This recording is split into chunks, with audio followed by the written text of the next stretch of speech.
Hey everyone, today is the day 3 of Growth and Development mock test. Question number 1. PQLI includes which of the following? It includes both of them, infant mortality rate and life expectancy. And there is one more thing in PQLI, that is literacy rate. Three things: infant mortality, life expectancy and literacy rate. And PQLI was given by Morris de Morris. Question number 2. Which of the following is not the assumption of Solow model? Third one is not the assumption. The assumptions are full employment level, output is measured in net terms, and constant returns to scale. And constant capital output is not the assumption. Question 3. According to golden rule of capital accumulation, the dash is maximum when the economy is at steady rate. The consumption is maximum when the economy is steady rate. Consumption C is the answer. And there are two golden rules. One was given by Solow, other was given by Phelps. Question 4. Which model do not assume the neutral technical progress? None of these, because Solow model and Harrod model assumes neutral technical progress. Question 5. Atal Bihari Vajpayee was Prime Minister at the time of 9th 5-year plan. Question 6. The theory of Big Push was given by Rostand Rodan, R. Rodan, which states that nature of development process is not dash, smooth and uninterrupted.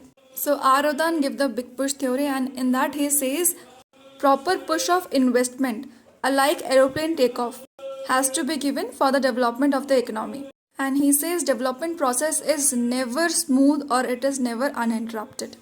Seventh question. Which of the following is not an exogenous growth model? Harrod-Domar model is an endogenous growth model. That is why it is incorrect. It is not an exogenous growth model. Solow model is an exogenous growth model. Question 8. Who defines profit as a dynamic surplus? J.B. Clark defines profit as a dynamic surplus. Question number 9. Which of the following economists did not give the theory of unbalanced growth?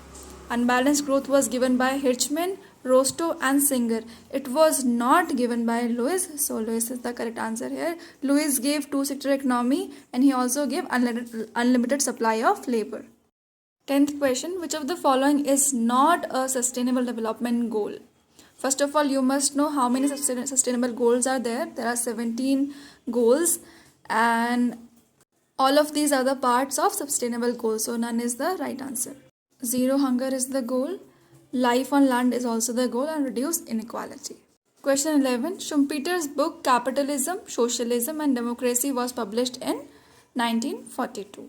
Question number 12. Keshav bought a new milling machine for his automotive industry. It is an example of embodied technical progress. So in embodied technical progress, what happens? We buy a new machine or we invest in new things. When we talk about disembodied technical progress, in that we try to modify the old machinery. Okay, we try to repair that. That is disembodied technical progress. 13th question. Marx believed that the series of recession and depression relating crisis is to be suffered by capitalism. Wherever Marx comes, just remember capitalism. Question number 14. A value of 0.12 in Gini coefficient index determines lower inequality. Gini coefficient always talks about inequality, that too lower inequality. Thank you.